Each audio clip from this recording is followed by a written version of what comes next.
Tout le récit qui a conduit les États-Unis, la France et le Royaume-Uni à attaquer la Libye était un mensonge.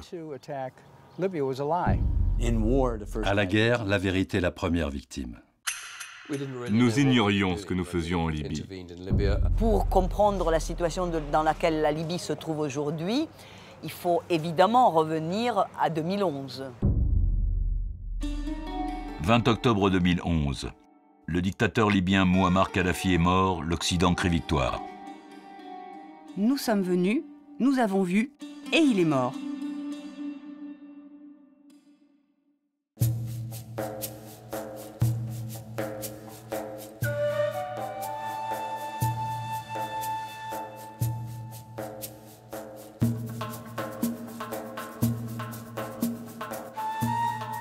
Aujourd'hui, la Libye est un pays hors la loi. Voie de passage pour les migrants qui rêvent d'Europe et sanctuaire pour des terroristes qui la menacent. Lourd bilan pour une intervention militaire décidée sur des mensonges et prétexte à l'élimination d'un potentat arabe. En quelques semaines, le dictateur réhabilité par l'Amérique et l'Europe va être dépeint comme un monstre génocidaire par une virulente campagne de propagande.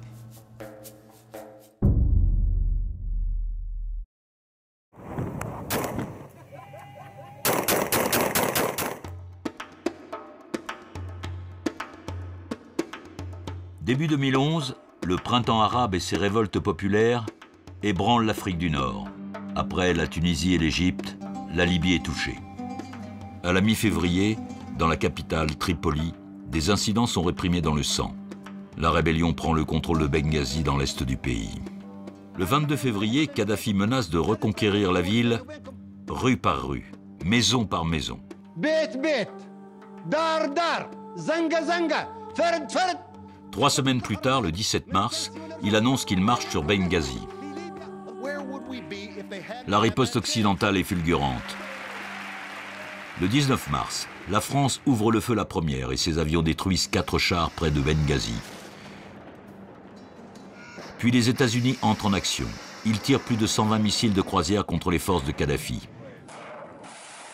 Pour le tyran libyen, le message est clair, il est de nouveau dans le collimateur de l'Amérique.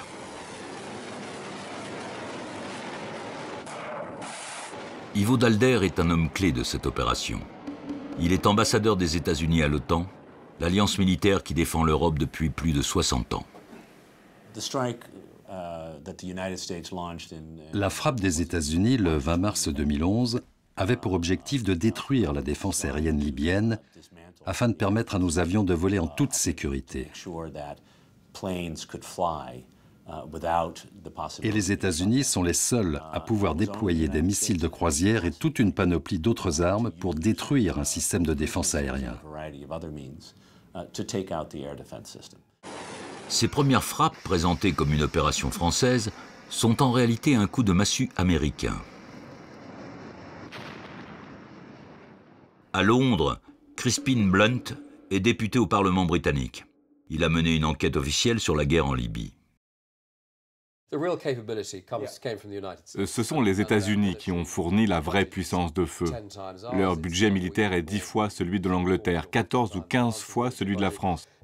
À côté des États-Unis, la Grande-Bretagne et la France sont minuscules. Le déluge de feu qui s'est abattu sur la Libye a pulvérisé les défenses du pays. En Italie, Franco Frattini est à l'époque ministre des Affaires étrangères, un homme très proche de l'Amérique. La hantise américaine était de rester embourbée dans un affrontement d'1 ou 2 ans. Les Américains ont voulu couper court à toute riposte du régime libyen, et ceci explique pourquoi, dès le début, ils ont attaqué le pays avec des bombardements d'une telle ampleur. Alan Cooperman enseigne à l'Université du Texas. C'est un spécialiste des interventions extérieures américaines. Vous dites aux généraux du Pentagone de monter une intervention contre un pays et de détruire ses forces militaires. Ils feront toujours la même chose. Ils disent « Où est la défense aérienne ? On va la détruire. Où sont les avions ? On va les détruire. Où sont les unités blindées? On va les détruire. C'est ce que fait le Pentagone. Pour eux, c'est la routine. La seule raison pour laquelle ils auraient pu procéder à une opération plus limitée, à une intervention légère, c'est si le commandant en chef, le président des États-Unis, leur avait ordonné une opération limitée.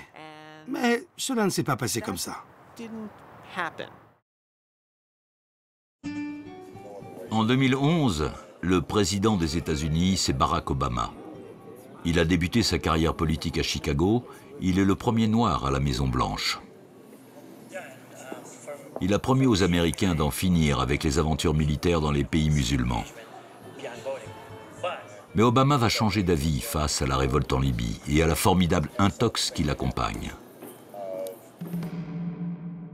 Pendant la crise, Hugh Roberts est responsable pour la Libye d'une organisation internationale de règlement des conflits.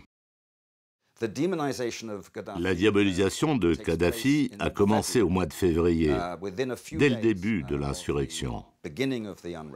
On l'a tout de suite accusé de crimes contre l'humanité. À travers le monde, la brutalité du guide libyen fait les gros titres de la presse.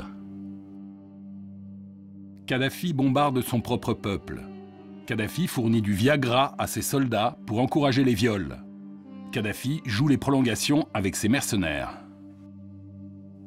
Rapidement, Kadhafi devient le tyran qui massacre son peuple et les dirigeants occidentaux haussent le ton. Les violences doivent cesser. Mouammar Kadhafi a perdu toute légitimité et il doit partir. Monsieur Kadhafi doit partir. Les violences répétées et systématiques contre le peuple libyen sont inacceptables. L'Italie, face à la Libye, est en première ligne dans la crise qui s'annonce. À Rome, le chef du gouvernement, Silvio Berlusconi, connaît bien Kadhafi. Il a du mal à croire que c'est le diable en personne. Son ministre Frattini va chercher à le convaincre. J'avais des photos, des scènes filmées, des preuves. Et je les ai faites voir à Berlusconi, qui disait « Je connais Kadhafi. J'ai passé un accord avec lui. Si lui me dit que ce n'est pas vrai, cela ne peut pas être vrai. » J'ai dû lui faire voir ces images terribles qui montraient la vérité. La vérité, pas si sûre. Des doutes émergent déjà sur l'authenticité des preuves. En 2011, le général Camporini est le chef d'état-major de l'armée italienne. Je vous donne un exemple banal. Tout le monde se souvient d'une photographie qui était présentée comme celle d'un charnier, des fosses communes. En réalité, en y regardant de plus près et plus froidement, nous nous sommes rendus compte qu'il s'agissait d'un cimetière tout à fait commun, à un moment tout à fait normal, où l'on était en train de creuser des sépultures pour des gens morts de façon naturelle.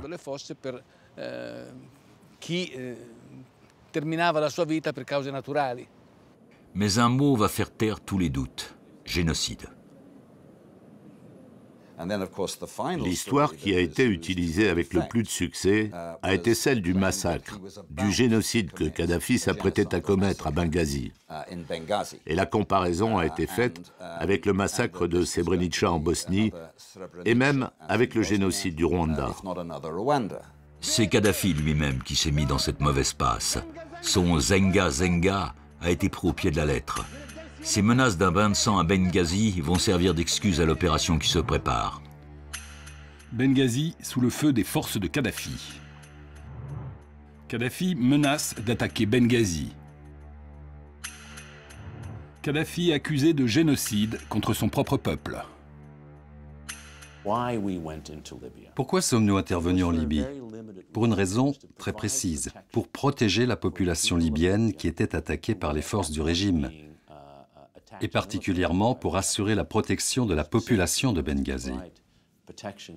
Kadhafi lui-même avait dit qu'il irait de maison en maison pour exterminer ce qu'il a appelé les rats de Benghazi. On a oublié là aussi que les chars de Kadhafi fonçaient sur Benghazi avec l'intention, je reprends les termes du dictateur à l'époque, de dératiser la ville. En 2011, Alain Juppé est ministre français des Affaires étrangères. Quand on le connaissait et qu'on connaissait son vocabulaire, on est bien conscient que ce n'était pas une menace en l'air. En ce mois de mars 2011, une tragédie humanitaire est présentée comme inévitable dans la Libye en révolte.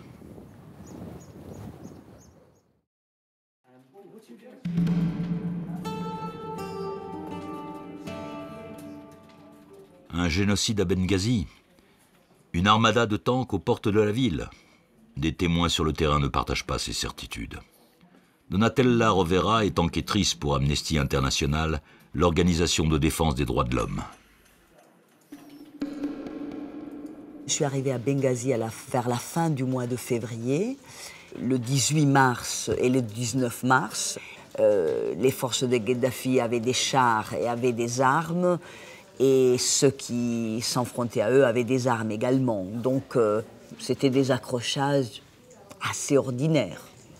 Quant à la colonne blindée qui fond sur Benghazi, la surveillance satellitaire ne l'a pas localisée. Les chasseurs français engagés le 19 mars au-dessus de la zone ont repéré seulement quelques chars dans le désert. On peut bien sûr patrouiller au-dessus d'une vaste zone géographique en demandant aux pilotes de vérifier la présence d'une éventuelle colonne blindée.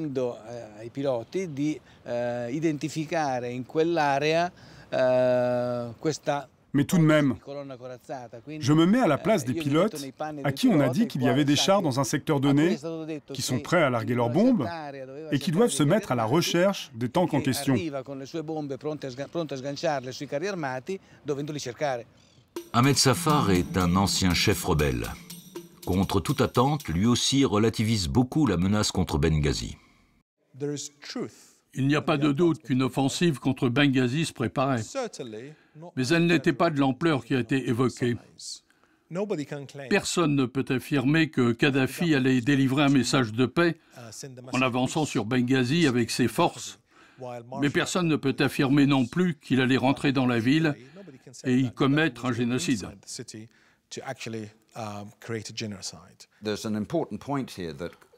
Ce génocide, beaucoup de gens ont assuré qu'il allait avoir lieu, comme l'avait annoncé Kadhafi.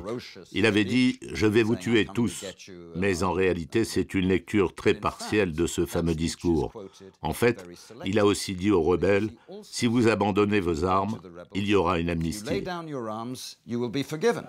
C'est un discours destiné effectivement à intimider la population, à faire peur. François Gouillette est ambassadeur de France à Tripoli lorsqu'éclate la révolte. Il est en poste depuis 3 ans, il connaît bien Kadhafi. Moi, j'ai eu l'intime conviction que s'il sentait effectivement son régime menacé, Kadhafi n'aurait lésiné sur aucun moyen pour reprendre le contrôle, au prix effectivement d'une répression sanglante. Alors parler de génocide, c'est un mot qu'on parfois on accommode à toutes les sauces, ça paraît très excessif dans le cas de Benghazi. Mais enfin, il y avait certainement une menace réelle d'utilisation de moyens militaires contre la rébellion et donc accessoirement contre les populations civiles. Les viols de masse, les cohortes de mercenaires noirs, ces allégations sont également sujettes à caution. L'information sur les viols de masse a commencé à être véhiculée immédiatement après le 19 mars, le lendemain exactement. Amnesty International, moi-même, mes collègues, nous avons fait beaucoup d'efforts pour enquêter sur ces allégations. Nous n'avons jamais trouvé des preuves qui montrent que ce phénomène a eu lieu. Aujourd'hui professeur à Tufts, prestigieuse université américaine, Hugh Roberts dévoile ce que cachait l'affaire des mercenaires recrutés par Kadhafi. Ce mensonge avait pour objet de faire croire que pas un Libyen ne le soutenait, alors que ce n'était pas le cas. L'histoire des mercenaires africains servait à nier la légitimité du régime en montrant qu'il n'avait pas le soutien des Libyens ordinaires. Cela était un élément essentiel de la propagande. Dans les capitales occidentales, l'opinion publique croit au spectre du génocide, au viol et aux hordes de mercenaires. Ces 3 chefs d'accusation sont retenus contre le tyran de Tripoli. Ces 3 mythes, car il s'agit de mythes à la lumière de tout le travail que nous, Amnesty International, nos collègues de Human Rights Watch, d'autres organisations, le temps que nous avons passé, les efforts que nous avons faits pour enquêter, nous n'avons pas trouvé de preuves qu'effectivement cela s'était passé, mais le fait est que ces informations ont été largement répercutées. Les mythes ont la vie dure. Ils s'imposent dans la mémoire collective comme la justification morale de l'intervention en Libye. Mais 5 ans après la guerre, en septembre 2016, un rapport explosif totalement ignoré du grand public vient contredire le récit officiel. À Londres, Crispin Blunt a formé une commission d'enquête parlementaire. Il a interrogé des protagonistes de l'intervention en Libye et ses conclusions sont accablantes. L'affirmation que Kadhafi allait ordonner un massacre de civils à Benghazi n'est soutenue par aucune preuve tangible. Nous nous sommes concentrés sur sa rhétorique sanguinaire, et notre réponse a été inspirée par cette rhétorique et non pas par ce qui pouvait réellement se produire. L'ampleur de la menace contre les civils a été présentée avec une certitude qui n'était pas justifiée. Les conclusions courageuses du rapport Blunt ne permettent pas de réparer les erreurs du passé. Mais elles ont le mérite de révéler l'existence d'une intox bien organisée qui a conduit à la guerre et au chaos. Au cœur de la manip, des exilés et des opposants libyens jouent les premiers rôles. Des exilés opposés à Muammar Kadhafi ont profité des troubles en Libye pour exagérer la menace contre les civils et pousser les puissances occidentales à intervenir. En 2011, à Rome, ces manœuvres de l'opposition libyenne n'échappent pas au général Camporini. Si je me mets à la place des rebelles qui veulent se débarrasser de Kadhafi, je vais m'assurer de l'appui extérieur en faisant circuler des informations fausses ou tout au moins exagérées dans le but de manipuler ceux qui sont en mesure de lancer une intervention militaire. Aujourd'hui, ambassadeur de Libye à Rome, Ahmad Safar reconnaît que lui et ses compagnons de lutte ont usé de tous les moyens pour venir à bout de Kadhafi. La propagande est bien sûr un élément de la guerre. Dans une guerre civile qui a une forte dimension d'affrontement militaire, les 2 camps vont évidemment utiliser tous les moyens pour mobiliser de l'aide et des soutiens. Cette guerre des mots est menée par des figures connues de l'opposition libyenne. Dès le début des troubles, Slimane Bouchigir, de la Fédération libyenne des droits de l'homme, accuse le régime des pires atrocités. Ali Zaïdan, porte-parole de la rébellion, lance à son tour des chiffres alarmistes sur le carnage supposé en Libye. 6000 morts en 2 semaines. Enfin, Mustafa Abdel-Jalil, un des chefs de l'opposition, fait les gros titres avec ses prédictions apocalyptiques. 1 demi-million de morts si Benghazi est attaqué. Sans hésiter, la presse à travers le monde se fait l'écho de ces allégations. C'est le triomphe de l'intox. Un pays et sa chaîne de télévision participent activement à cette campagne. Le Qatar et son émir. J'étais à l'époque en contact direct avec le Premier ministre du Qatar, Sheikh Ahmed bin Jassem. Il avait un contrôle absolu du genre de communication que faisait Al Jazeera. Quand la chaîne montrait des images d'hôpitaux bombardés ou de civils tués, cela devenait un instrument d'une guerre qui se faisait à travers la communication. La vérité n'avait pas sa place dans cette affaire. Il s'agissait de créer un sentiment de panique chez les dirigeants des capitales du monde, et particulièrement à Washington, pour qu'ils décident d'une intervention. Les dirigeants occidentaux se laissent facilement convaincre. Pour Crispin Blunt, il manquait d'informations pour distinguer le vrai du faux. La stratégie n'a pas été soutenue par des renseignements avérés. Une bonne connaissance de la Libye existait quelque part dans les rouages des gouvernements, mais ces informations ne sont jamais arrivées jusqu'aux responsables qui ont décidé de l'intervention militaire et auraient dû gérer ses conséquences. Difficile de croire à l'erreur. Les gouvernements disposent de moyens sophistiqués pour surveiller les points chauds du monde. Ils ont accès à une masse d'informations précises pour éclairer leur jugement. Je ne suis pas d'accord. Le problème n'a jamais été le manque de bons renseignements. À Washington, comme à Londres et Paris, il y avait des responsables parfaitement informés sur ce qui était vrai et ce qui ne l'était pas. Robert Gates, le patron du Pentagone, en fait la démonstration. Devant des journalistes, il explique que les services de renseignement US n'ont aucune indication que Kadhafi bombarde des civils, comme le clame la presse depuis des jours. Avez-vous des preuves qu'il ait bombardé ses propres concitoyens? Il y a des articles de presse à ce sujet, mais avez-vous confirmation? Nous avons vu les journaux, mais nous n'avons aucune confirmation de ces bombardements. Exact, aucune confirmation. Je ne crois pas que les décisions prises par des gouvernements, par un président, un premier ministre, puis un autre président, étaient basées sur de mauvais renseignements. En réalité, la décision de se débarrasser de Kadhafi a été prise dès le début de l'insurrection en Libye. Le 24 février 2011, Barack Obama, David Cameron et Nicolas Sarkozy se concertent. Et le 26, Obama et la secrétaire d'État Hillary Clinton annoncent solennellement la stratégie américaine. Mouammar Kadhafi a perdu la confiance de son peuple. Il doit quitter le pouvoir sans plus de violence et sans effusion de sang. Du point de vue de l'Amérique et de l'administration Obama, Kadhafi n'était plus sur l'écran radar depuis un bon moment. C'est le printemps arabe et ce qui se passait en Tunisie et en Égypte qui le ramène au premier plan.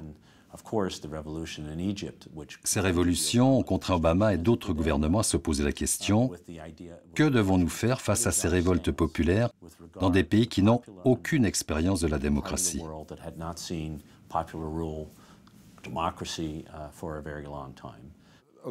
Obama lui-même n'avait aucune expérience des problèmes internationaux quand il est arrivé au pouvoir, et encore moins des questions militaires. À Washington, avoir de l'influence sur le président est devenu le mot d'ordre au sein de son administration. Dans ce jeu de pouvoir, 3 femmes font la course en tête. Samantha Power, conseillère à la Maison-Blanche. Susan Rice, ambassadrice des États-Unis à l'ONU. Mais surtout, Hillary Clinton, la secrétaire d'État. Elle considère que les États-Unis doivent mettre en œuvre un principe international, le R2P, la responsabilité de protéger. À leurs yeux, l'Amérique est seule capable d'empêcher un tyran de s'en prendre à son peuple. Et la Libye leur offre une occasion en or. Surtout pour Hillary Clinton qui rêve d'être la première femme président des États-Unis. Je pense que pour Hillary Clinton, il était important que la Libye devienne un succès personnel. Et c'est très clair avec le recul. Elle aurait pu l'utiliser pour sa campagne présidentielle. L'équipe d'Obama l'a convaincu grâce à 2 arguments. Un éventuel génocide et le soutien au printemps arabe pour être du bon côté de l'histoire. À Washington, la pression vient aussi de la droite et des néoconservateurs. Ces tenants de l'hégémonie américaine ont déjà été les artisans de la guerre en Irak. Ils ont envoyé une lettre ouverte à Obama en forme de mise en demeure. Les États-Unis et leurs alliés européens ont un devoir moral de mettre un terme à la violence et d'en finir avec le régime meurtrier en Libye. À la Maison-Blanche, Obama se prépare en secret à passer à l'action. Il a demandé à ses conseillers juridiques un avis l'autorisant à frapper la Libye.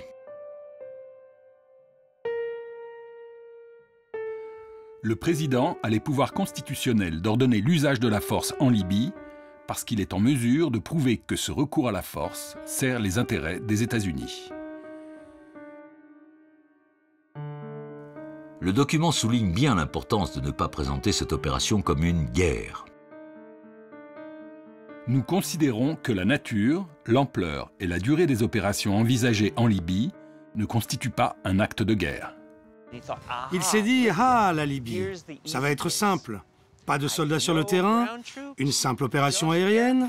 Je ne le fais pas pour le pétrole, mais pour éviter un génocide. C'est une opération éthique, ça sera facile. Ça sera une opération rapide et on se retirera vite. Voilà pourquoi il a décidé d'y aller. Et il l'a fait en dépit de ses convictions personnelles. Si Obama est bien le seul homme qui a le pouvoir et les moyens de déclencher une opération militaire d'envergure, il laisse à ses alliés européens le rôle de porte-drapeau de la démocratie. Obama était d'accord pour laisser Sarkozy et Cameron jouer le rôle de décideurs politiques sur cette opération, et je crois que c'était la bonne manière de procéder. Derrière les murs de l'Élysée, Nicolas Sarkozy décide personnellement de la politique étrangère de la France. Il s'active beaucoup et donne l'impression d'avoir la main sur le dossier libyen. Il voit dans cet épisode une occasion de renforcer sa stature internationale. Pourtant, malgré le passé glorieux de la France, ce n'est plus à Paris que se décide le sort des nations, ni même le destin de la Libye. Quand le président Obama a décidé de lancer cette opération, il a pris deux décisions cruciales. D'abord, plutôt que d'accepter la proposition de Paris et de Londres pour une zone d'exclusion aérienne, il a dit « Ça n'a pas beaucoup de sens si les menaces sont sur le terrain. Nous devons donc avoir une zone d'interdiction au sol. » Ensuite, les États-Unis utiliseraient en premier leur puissance militaire, qui est sans équivalent, et puis d'autres, comme l'OTAN, pourraient ensuite prendre la relève. La diplomatie internationale est mobilisée en vue de l'intervention qui se prépare. Elle est menée tambour battant. Le 26 février, l'ONU vote des sanctions contre le régime de Kadhafi. Le 17 mars, la résolution 1973 autorise l'usage de la force pour protéger les civils libyens. Le 18, à Washington, c'est l'ultimatum américain. Obama ordonne à Kadhafi de se retirer de 3 villes libyennes pour éviter d'être bombardé. Cette exigence n'a rien à voir avec les résolutions de l'ONU. Kadhafi ne peut l'accepter sans se condamner lui-même. Le 20 mars, les 120 frappes américaines pulvérisent les défenses libyennes. La zone de protection requise par l'ONU est établie. Mission accomplie. L'objectif annoncé, c'est-à-dire la protection de la population de Benghazi, a été atteint en 48 heures. Et les forces de Kadhafi se sont retirées à plus de 50 km de la ville. Mais nous ne nous sommes pas arrêtés. C'est absolument évident. Peu importe les raisons pour lesquelles les États-Unis ont lancé cette intervention. Dès le début, ils avaient pris comme objectif de changer de régime.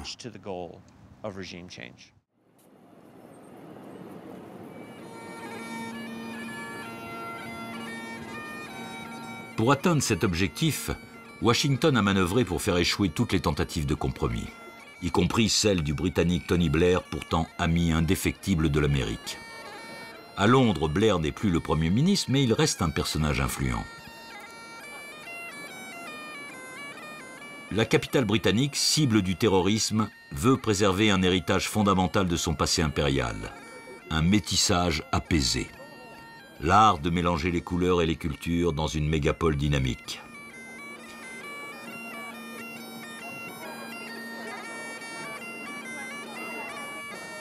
Mais ce tour de force se construit au prix d'un appareil sécuritaire de plus en plus intrusif et d'amitiés parfois encombrantes.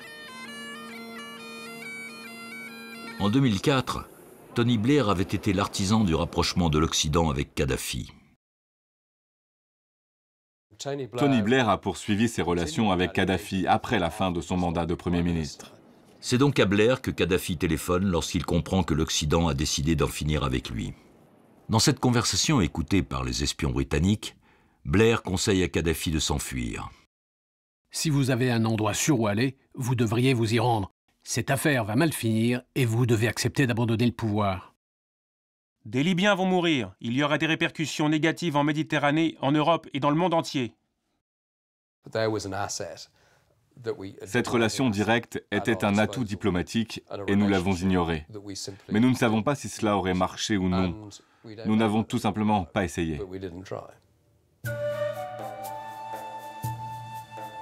Après Blair, Kadhafi se tourne vers son ami Silvio Berlusconi, Premier ministre de l'Italie, ancienne puissance coloniale en Libye.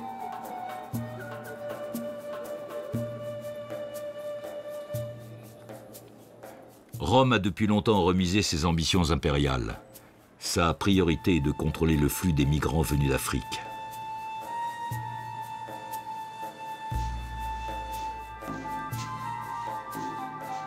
Leur présence au cœur des villes italiennes est de plus en plus problématique. Kadhafi s'est engagé à contrôler cette immigration et Berlusconi lui en est reconnaissant.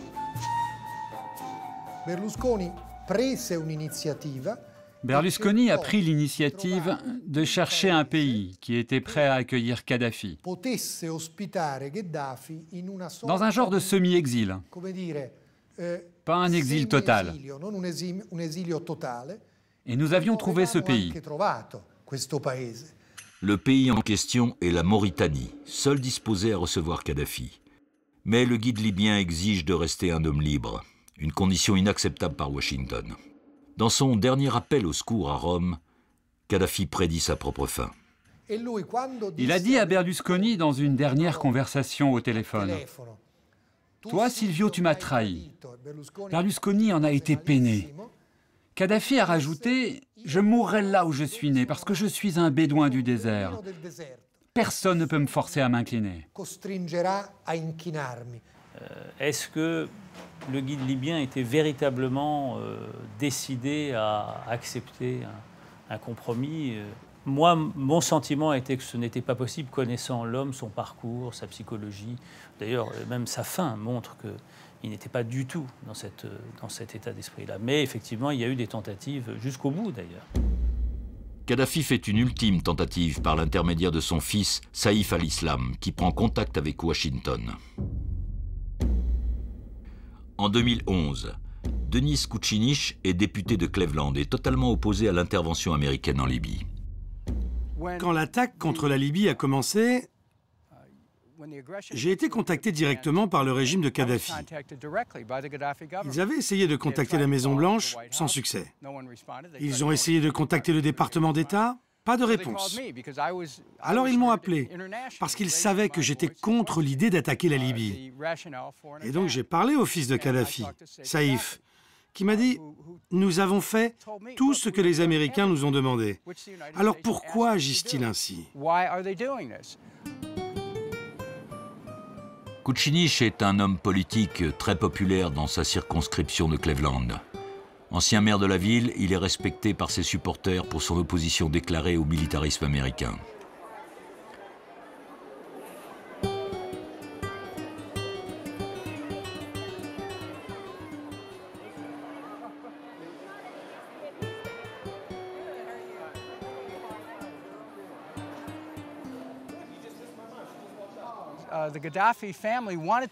Le clan Kadhafi voulait travailler avec les États-Unis. Et sans rien justifier de leurs actions politiques, j'affirme que l'attaque contre la Libye était injustifiée. C'est un crime de guerre.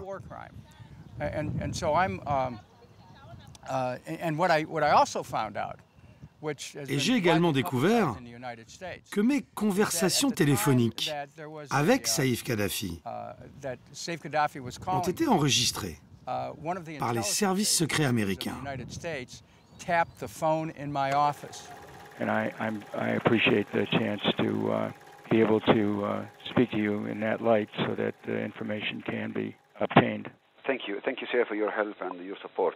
The whole story was it's like exactly the WMD in Iraq. It was based on a false report. Le gouvernement et les agences qui travaillent pour lui étaient tellement déterminés à lancer une attaque contre la Libye qu'ils étaient prêts à tout faire pour savoir ce qui se passait, même si c'était au prix d'une intrusion illégale de la confidentialité de mon bureau au Congrès. De fait, la manip qui a justifié la guerre en Irak se répète en Libye. La leçon n'a pas suffi.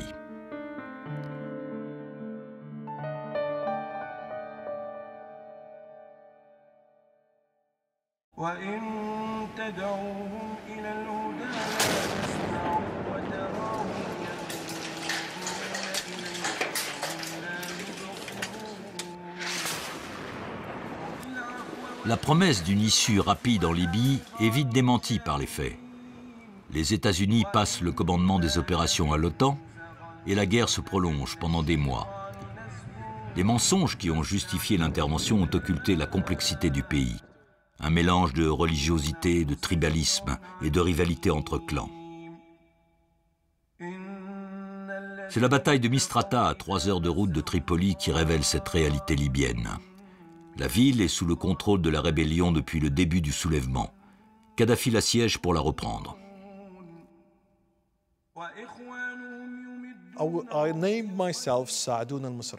J'ai pris le pseudonyme de Sadoun de Misrata.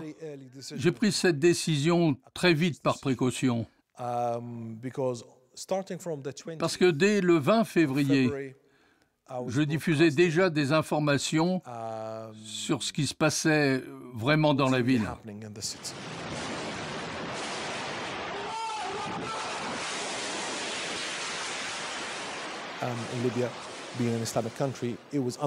La Libye étant un pays musulman, le cri de ralliement a été celui du djihad, de la révolte contre l'ennemi Kadhafi, dans une guerre sainte menée par la population de Misrata et le peuple libyen.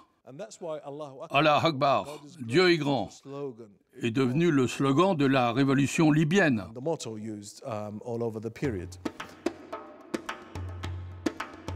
Misrata a toujours été une ville conservatrice et pieuse. Les mosquées y sont nombreuses. L'islam a servi à mobiliser les combattants pour résister aux assauts répétés des troupes du guide.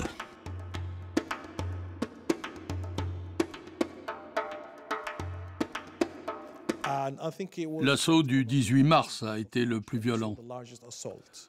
Un grand nombre de soldats ont attaqué la ville sur 3 fronts différents. À ce moment-là, il est clair que Misrata était devenu le front central de la guerre. Mohamed Raed est industriel. Ce sont des hommes d'affaires comme lui qui vont financer la résistance dans leur ville. Il organise des rotations entre les ports de Benghazi et de Misrata pour fournir des armes, des combattants et des vivres à la ville assiégée, avec la neutralité complice des navires de l'OTAN. J'ai quitté Misrata en bateau pour Benghazi. La traversée a duré 36 heures. Ensuite, j'ai fait parvenir des armes à Misrata. Nous les prenions dans les dépôts de Benghazi. Nous avons fait de notre mieux pour fournir des armes à nos combattants. Dans les mois qui ont suivi, j'ai fait parvenir à Misrata plus de 1000 containers chargés de tout le nécessaire pour la survie de la ville. On peut dire que Misrata a gagné la guerre sans jamais connaître la fin.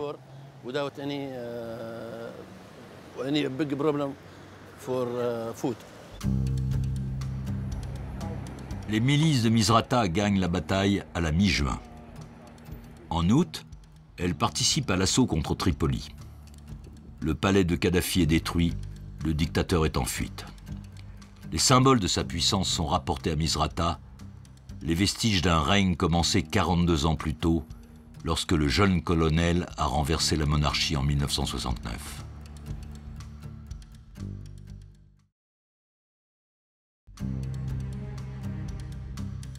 En fait, qui est Kadhafi, ce bouillant colonel qui affiche son soutien au mouvement terroriste? Il est accusé des attentats de la discothèque La Belle en Allemagne en 1986, du vol Paname au-dessus de Lockerbie en Écosse en 1988 et de l'avion de l'UTA au-dessus du Niger en 1989. Mais en 2003, il rentre dans les bonnes grâces de l'Occident après avoir dédommagé les victimes de ces attentats.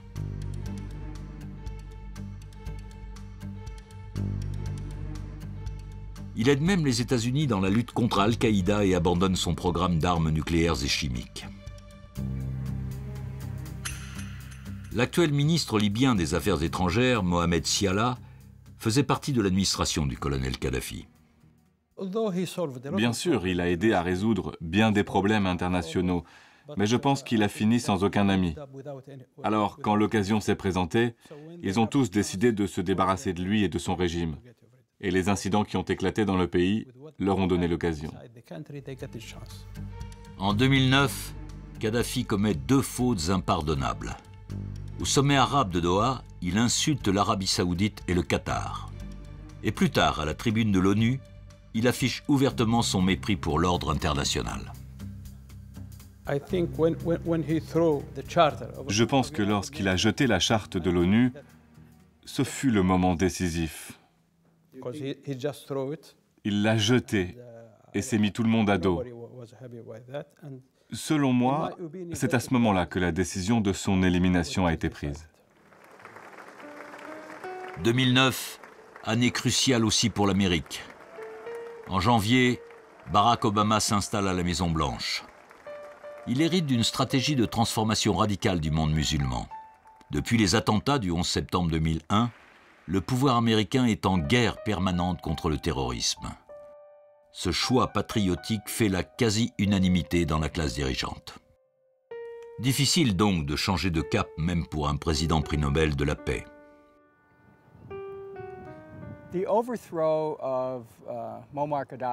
L'élimination de Kadhafi a été une agression idéologique, préparée depuis des années, par les mêmes responsables. Ceux qui ont voulu en finir avec Saddam Hussein ou Bachar al-Assad.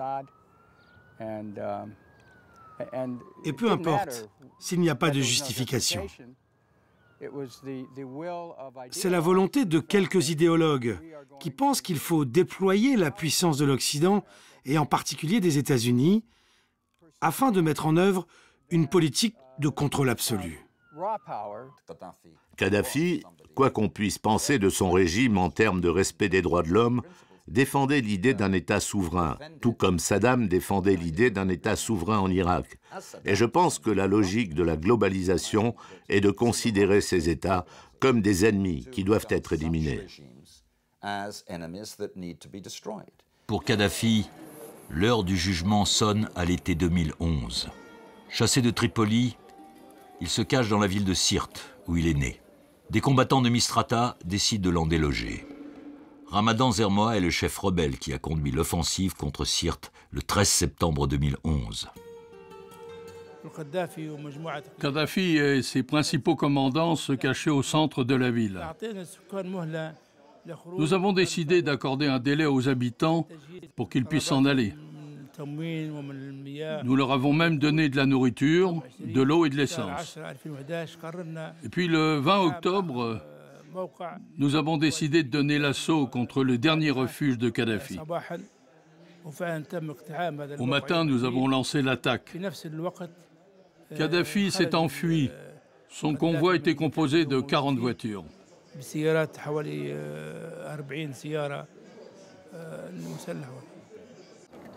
Son convoi est repéré par un drone américain et un bombardier français de l'OTAN qui ouvrent le feu.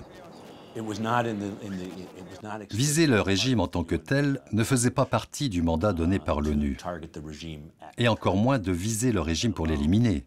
Ce n'était pas inclus dans la résolution 1973. Il a été pris pour cible par des frappes aériennes de l'OTAN et sa voiture a été touchée. Il a été blessé et puis il s'est caché dans une conduite en béton tout au bord de la route. Pour Claudia Gazzini, actuelle représentante en Libye du groupe international de gestion des crises, cette frappe de l'OTAN prête à controverse. Ce qui s'est passé, c'est que les avions de l'OTAN ont bombardé son convoi et que Kadhafi a été poursuivi dans un fossé au bord de la route près de Sirte. Il a été capturé vivant et puis quelques jours plus tard, il a été montré mort à Misrata. Il n'y a jamais eu d'enquête sur ce qui s'était vraiment passé, comme si tout cela était parfaitement légal et entrait dans le cadre de la résolution 1973.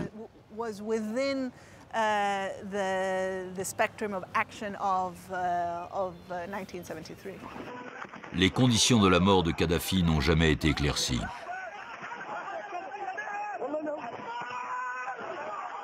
La version officielle de la rébellion libyenne veut qu'il soit mort dans un échange de coups de feu. À l'endroit où se cachait Kadhafi, il y a eu des affrontements entre ses gardes et des rebelles. Il a été touché par des tirs et il est mort en dépit des efforts d'un médecin et de la présence d'une ambulance.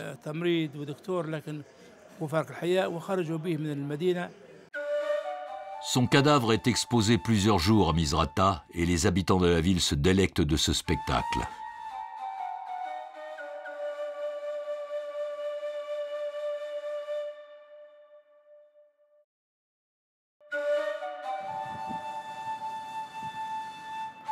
Sa dépouille est ensuite enterrée dans un lieu tenu secret dans le désert libyen.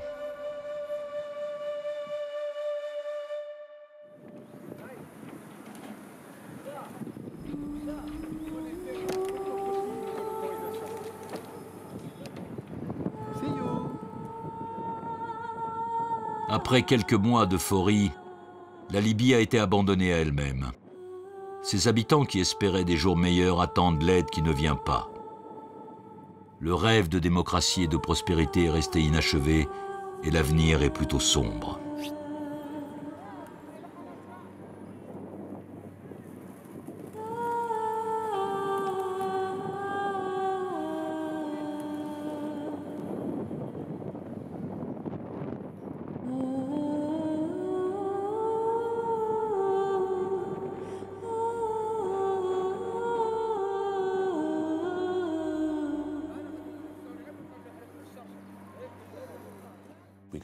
Nous nous sommes débarrassés de Kadhafi, mais ensuite, nous n'avons rien fait pour aider le peuple libyen. C'est là notre erreur, dans la mesure où nous avions décidé qu'il fallait procéder à un changement de régime. Moi, je ne pleure pas sur la chute de Kadhafi. Je constate simplement qu'aujourd'hui, c'est le chaos et qu'il va y avoir beaucoup de temps, beaucoup de difficultés, beaucoup d'investissements aussi à faire pour remettre ce pays sur la voie d'abord de la sécurité, tout simplement, et puis ensuite peut-être d'une forme de démocratie adaptée aux réalités qui sont celles du Proche-Orient aujourd'hui. Nous avons abandonné les Libyens à leur destin. En fait, nous avons gagné la guerre, mais nous avons perdu la paix, et c'est de notre faute à nous les Occidentaux. Nous aurions dû faire ce que les Italiens proposaient, c'est-à-dire reconstruire les institutions libyennes.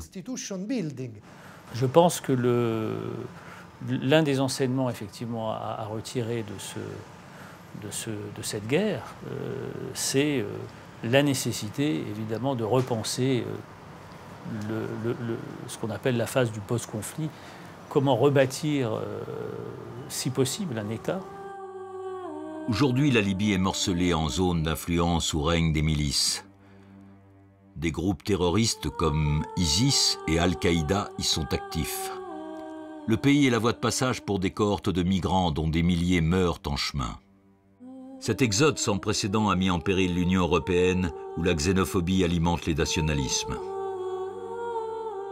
Quant à l'Amérique, elle a abandonné son ambitieux projet d'installer la démocratie sur les ruines de l'ancien régime.